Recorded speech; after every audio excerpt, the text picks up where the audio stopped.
Oke, assalamualaikum warahmatullahi wabarakatuh. Alhamdulillahirrahmanirrahim. Wassalatu wassalamu ala asrofil anbiya wal mursalin Sayyidina wa maulana Muhammadin wa ala alihi wa sahbihi ajma'in. Oke, kita ketemu kembali pada perkuliahan perilaku organisasi, di mana kita sempat jeda.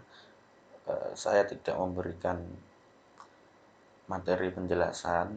Nah, kali ini akan kita lanjutkan kembali penjelasan melalui video yang nantinya, atau harapan saya, saudara-saudara atau teman-teman mahasiswa dapat mengambil atau memahami lebih jauh tentang materi kali ini. Oke, pada minggu kali ini kita akan membahas tentang budaya organisasi atau kultur organisasi. Nah, apa itu yang disebut kultur organisasi atau budaya organisasi? Jika kita memetik atau melihat pada buku Robin and Judge pada 2008 yang saya sangat menyarankan untuk memiliki bukunya. Nggak tahu itu punya bukunya atau enggak, tapi ya karena materi atau sumber belajar itu enggak cuma dari buku, tapi saya sangat menyarankan untuk memiliki bukunya karena hampir bisa dikatakan 98% mungkin materi perkuliahan kita dari buku itu. Nah, Robin and Judge pada 2008. Oke, kita kembali lagi. Budaya organisasi itu adalah sebuah sistem makna bersama yang dianut oleh para anggota yang membedakan organisasi tersebut dengan organisasi lainnya. Oke. Organisasi satu dengan yang lainnya ini maksudnya satu organisasi A dengan organisasi B tentunya dalam menjalankan operasional organisasinya tentunya memiliki perbedaan. Misalnya kita katakan kampus lah, lembaga pendidikan yang berupa kampus atau universitas atau institut. Tentunya IAIN Ponorogo itu memiliki karakteristik yang berbeda atau budaya organisasi yang berbeda dengan kampus lain. Misalnya dengan kampus IKIP PGRI Madiun. Nah, budaya organisasi misalnya di IAIN Ponorogo sangat kental akan religiositasnya. Nah, tingkat religinya ini sangat berbeda dengan kampus-kampus konvensional lainnya. Berupa apa? Berupa mata kuliah yang diajarkan ini berupa ada nilai-nilai Islamnya misalnya seperti itu. Nah, itu perbedaannya dalam hal budaya. Nah, kalau menurut Lutyens, budaya dapat didefinisikan sebagai pengetahuan yang diperoleh untuk menginterpretasikan pengalaman dan menghasilkan perilaku sosial. Nah, pengalaman atau pengetahuan ini didasarkan oleh kebiasaan atau kultur dari orang-orang itu sendiri. Misalnya, kultur dari orang Indonesia itu misalnya nggak sabar antri. Nah, jadi menghasilkan perilaku sosial yang seperti apa? Menghasilkan perilaku sosial orang-orang yang tidak sabar. Bedakan dengan luar negeri. Kalau luar negeri biasanya antri, tertib gitu. Nah, kalau kadang di Indonesia itu kadang-kadang nyerobot atau budaya berlalu lintas lah. Budaya berlalu lintas juga belum waktunya hijau, baru angka 3 aja sudah mulai klakson-klakson, sudah mulai jalan, kadang-kadang ada yang seperti itu. Nah, itu kan menghasilkan perilaku sosial yang seperti apa? Perilaku sosial yang cenderung untuk melanggar peraturan misalnya seperti itu. Oke. Menurut Syagian hampir sama dengan kedua pemahaman ini, tentunya bisa kalian baca sendiri. Oke ya. Yang berikutnya, seberapa penting toh budaya organisasi itu pada organisasi yang bersangkutan. Nah, budaya organisasi ini dipelajari dan membantu manusia dalam usaha mereka berinteraksi dan berkomunikasi dengan orang lain dalam masyarakat. Jadi ya untuk dipelajari dan untuk membantu dalam usaha untuk bersosialisasi atau berinteraksi dengan orang lain. Misalnya, ketika nilai dan kepercayaan dalam budaya berbeda, beberapa orang memiliki masalah penyesuaian.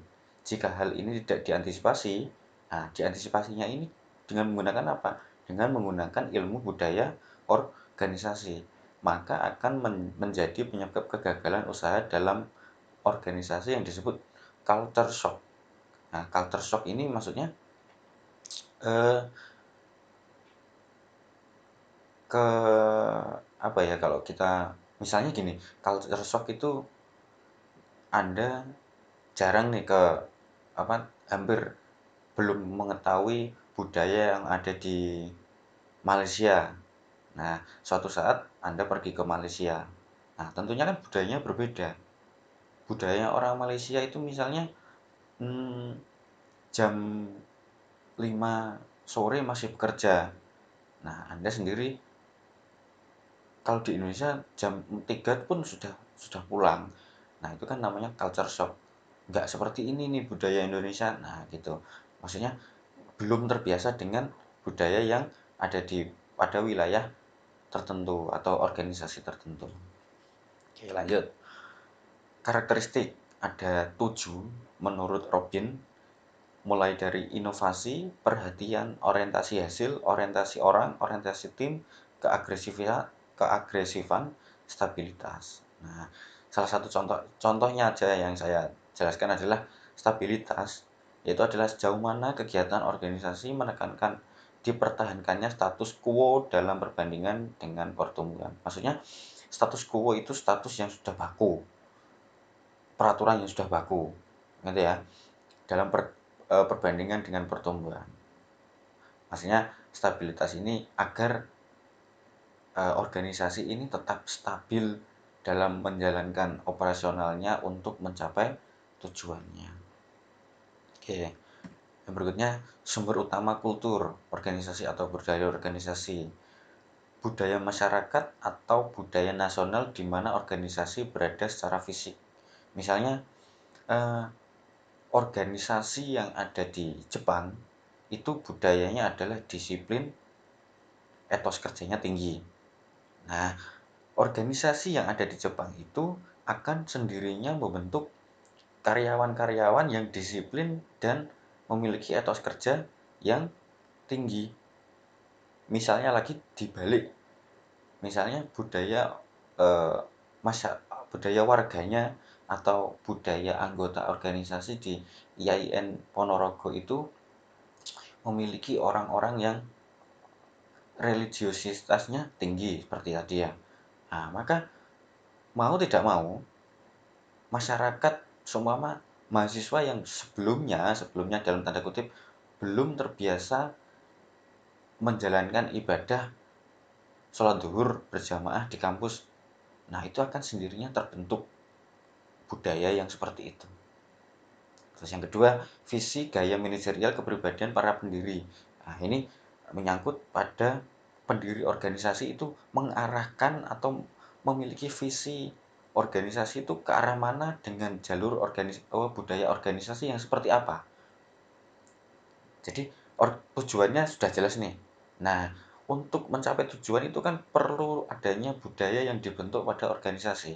Nah, itu tergantung dari pendiri, sumber dari budaya organisasi. Lalu yang ketiga, macam bisnis yang digeluti. Nah, kalau macam bisnisnya A, budaya organisasinya ya A. Seperti eh, bisnis hotel, budaya organisasinya apa? Ya ramah, ya memiliki servis yang tinggi, tingkat servisnya itu tinggi. Nah, itu macam-macam bisnisnya, ya hotel, ya jualan online apa, terserah. Terus yang keempat, struktur organisasi. Nah, misalnya struktur birokratis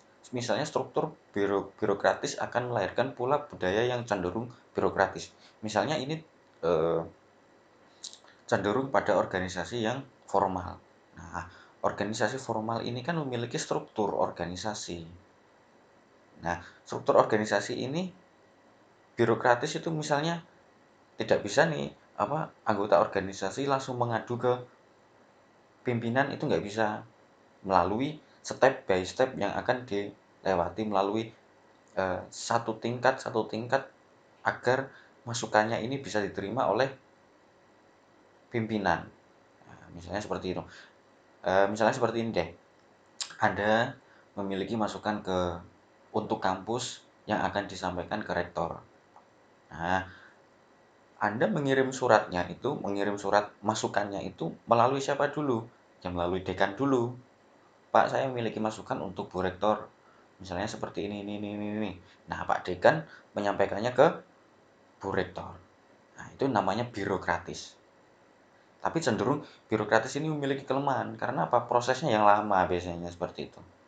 Nggak bisa langsung ke atas, langsung tes gitu, nggak bisa. Itu kelemahannya. Lalu yang keenam, pelanggan atau konsumen, pelanggan atau konsumen ini akan mempengaruhi terhadap perilaku organisasi. Misalnya, toko online atau startup marketplace seperti Tokopedia nih. Tokopedia itu ternyata menurut penelitian itu pasarnya atau penggunanya itu kebanyakan usia 17 tahun misalnya sampai usia 39 sembilanan gitu. Nah, usia di situ kan disebut usia-usia milenial.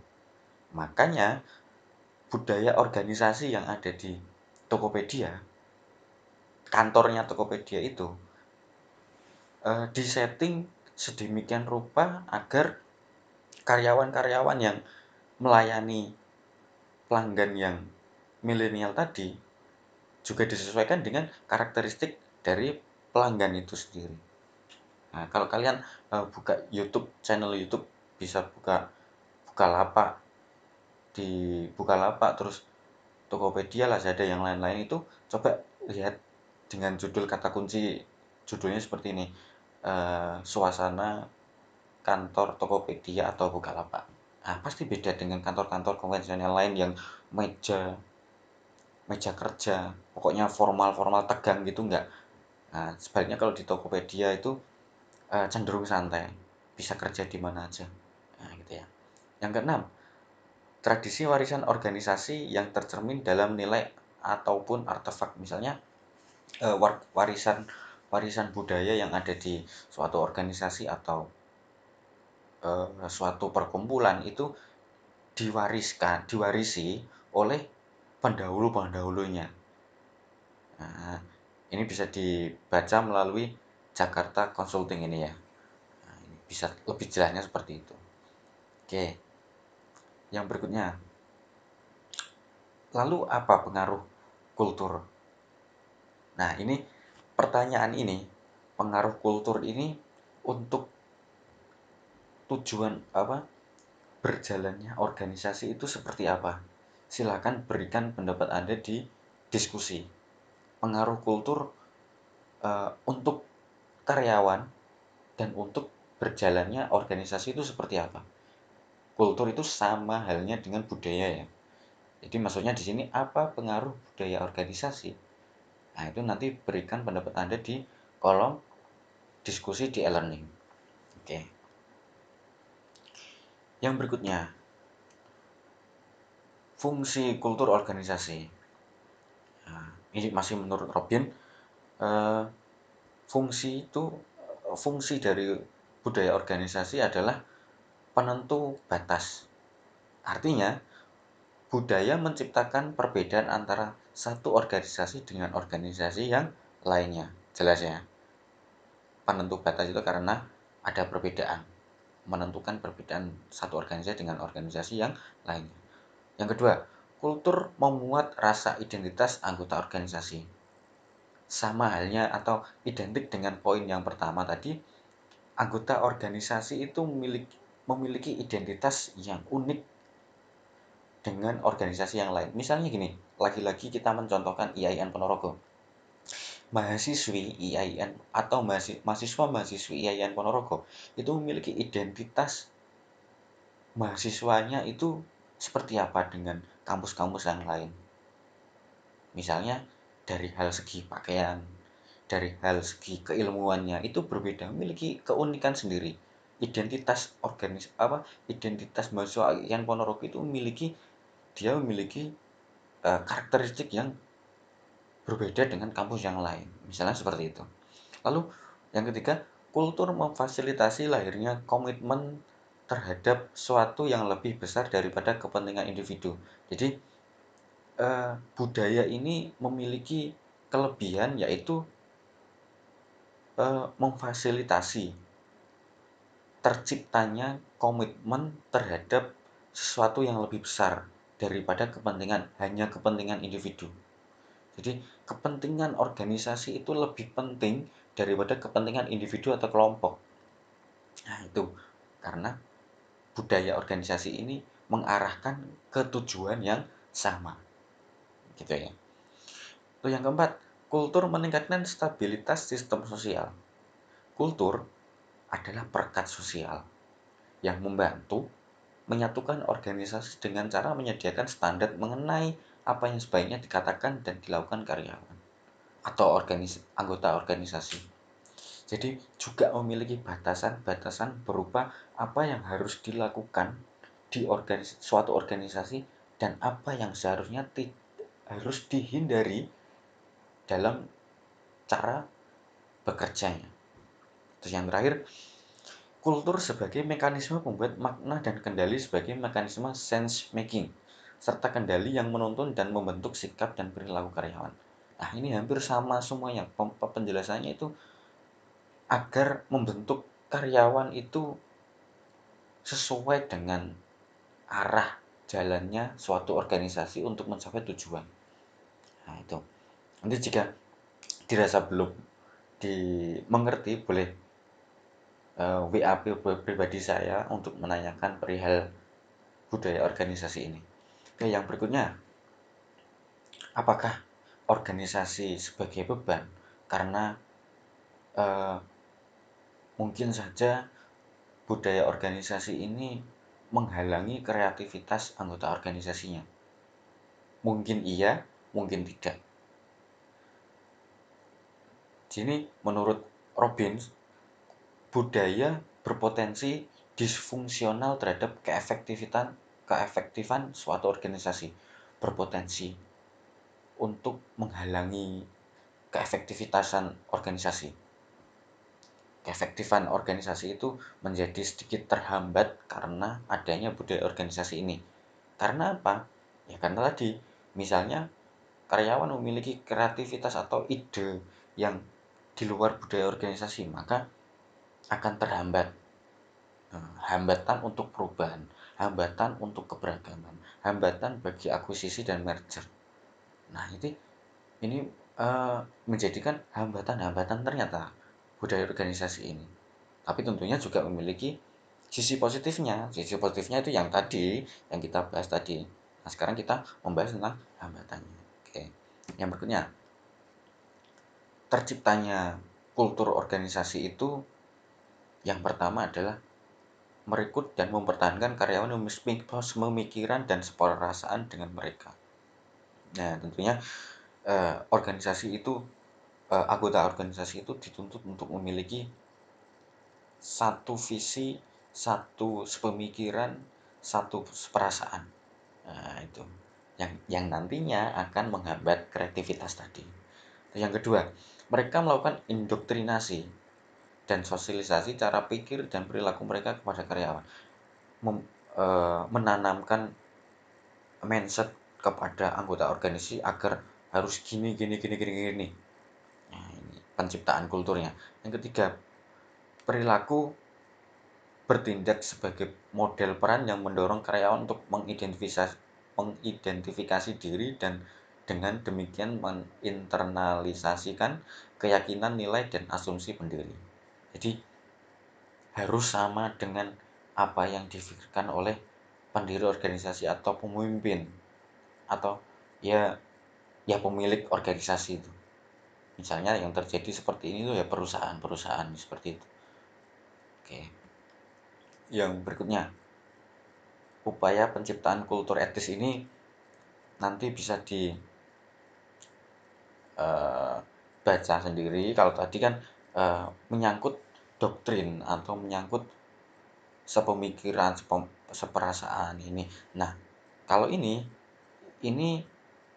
bisa dikatakan lebih fleksibel dari yang ini. Oke, kalau yang ini lebih fleksibel. Yang dapat dilakukan oleh pihak manajemen untuk menciptakan kultur yang lebih etis. Jadi tidak harus melulu seperti itu, tidak harus seperti ini. Jadi ya fleksibel aja, mengikuti perkembangan aja. Nah, gitu. Ada 4, bisa dibaca sendirinya. Oke, ini juga kultur tanggap ini, misalnya budaya organisasi itu harus berubah seiring dengan macam-macamnya karakteristik dari seorang konsumen atau pelanggan. Jadi misalnya IAIN Ponorogo itu tidak melulu harus seperti ini terus. Masuk jam 7, pulang jam 3. Kayak seperti ini terus, tapi harus mengerti apa yang dimau oleh mahasiswa, misalnya seperti itu. Nah, gitu ya. Ini ada 4, ada 5, mungkin bisa dibaca sendiri nanti. Oke, tindakannya apa?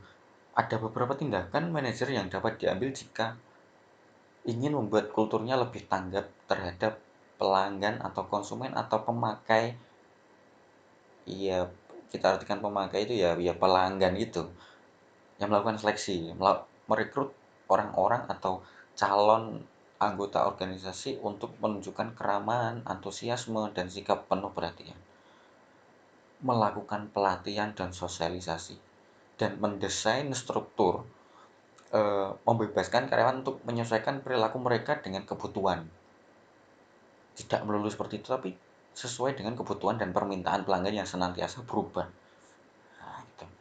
Oke, yang berikutnya, pemberdayaan, kepemimpinan, evaluasi kinerja, dan sistem imbalan. Jika pemberdayaan ini memberi kebebasan untuk mengambil keputusan terkait kegiatan sehari-hari, lalu kepemimpinan ini, pemimpin itu melalui ucapan dan tindakannya memperlihatkan komitmen terhadap kepuasan pelanggan. Jadi dalam hal kepemimpinan, pemimpin itu harus memberikan kepuasan terhadap pelanggan ini agar sesuai dengan komitmen komitmen yang komitmen untuk menciptakan kepuasan pelanggan itu seperti apa sih. Nah, itu harus eh, melakukan ucapan dan tindakannya itu harus real, konkret gitu. Evaluasi, jadi eh, harus melalui evaluasi jika ada kekurangan dan eh, kekurangan yang dimiliki selama eh, dalam budaya ini, tentunya akan dievaluasi. Tentunya yang minus apa sih dalam budaya kita ini, yang kelemahannya itu apa. Nah, gitu segera diperbaiki. Dan sistem imbalan yang ketujuh, sistem imbalan ini menyangkut jika eh, organisasi ini berjalan atau mendapatkan profit yang lebih, misalnya berkat budaya organisasi yang ditanamkan, maka karyawan ini memiliki kesempatan untuk mendapatkan imbalan yang lebih. Nah, gitu. Ini gambar proses kultur organisasi ini dapat terbangun. Nah, ya, ini ada filsafat atau pendiri organisasi. Filsafat itu kan akar pemikiran dari seorang pendiri organisasi itu pengen organisasinya seperti apa. Lalu melalui kriteria seleksi, melalui manajemen puncak, manajemen tertinggi, maksudnya supervisor dan yang lain-lain itu melakukan sosialisasi kepada karyawannya. Nah, akhirnya dapat menciptakan budaya organisasi. Nah, gitu.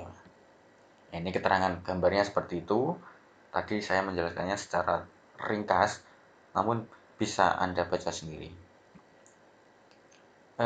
Masih gambar tadi, ini ya dibaca pun sudah paham ya kira-kira ya, dan sudah ada keterangannya. Oke, oke, selesai. Mungkin ada yang ditanyakan nanti bisa disampaikan di grup kelas juga bisa. Kita diskusi di sana juga bisa, tapi tadi yang menyangkut pengaruh budaya organisasi itu saya harap bisa dituliskan di kolom e-learning ya. Oke, itu saja dari saya, kurang lebihnya mohon maaf. Wallahul muwaffiq ila aqwamit thoriq. Wassalamualaikum warahmatullahi wabarakatuh.